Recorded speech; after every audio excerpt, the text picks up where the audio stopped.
yeah, we're all adults, so we can talk freely and say, that look, don't feel too bad. You're coming back. It's not a defeat. You're smart. Think about this.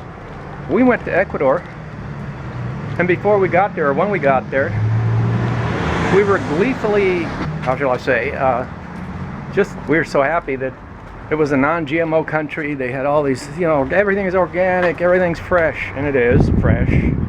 And of course your hope is that you're going somewhere and that's just the way it's going to be, perfect paradise for the rest of your life. But it isn't, because laws are constantly changing, and especially when you go abroad, they change even quicker when you go abroad. And it wasn't just like, but a couple of years later that, the president back then in Ecuador, Correa, was starting, I think it was him, he decided to allow GMOs, and I guess he got pressured from farming industry and all this back then. It's just the same thing, it's just global, and we were disappointed. And then we went out and lived out in the country, and you talk to the farmers, it's like, well, do you spray pesticide? Well, just a little, Yeah, you go to the store, does this wheat is this sprayed? No, it's not sprayed. Are you sure? Well, maybe a little, like that. So don't feel too bad.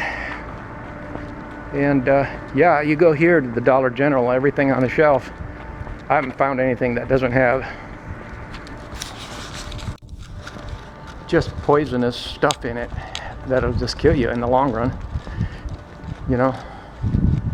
and so,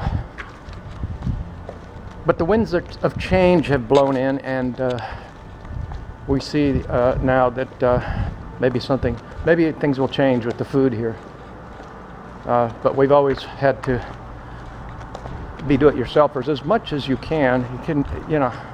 I know there's people that are doing 100% of their own food. It's possible, but we're not doing any 100% at all now. Well, we just landed here 6 months ago or so, 8 months ago, last spring, and so we're not doing any of that. No self-sufficiency, no do-it-yourself, unless you count sprouts. We're sprouting radish seeds, alfalfa seeds, so we do have sprouts. They're organic, so you do what you can.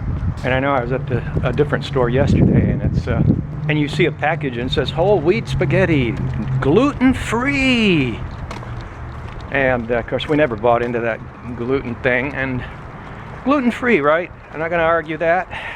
There's things to know. There's pros and cons, But I'll say this: you pick up the package, yeah, it's gluten-free, but it's got a bunch of other stuff that'll kill you in the long run. So poisonous stuff, and it's just crazy, it's crazy. And on top of that, it's $4 for a package of spaghetti, dry spaghetti. $4. Say what?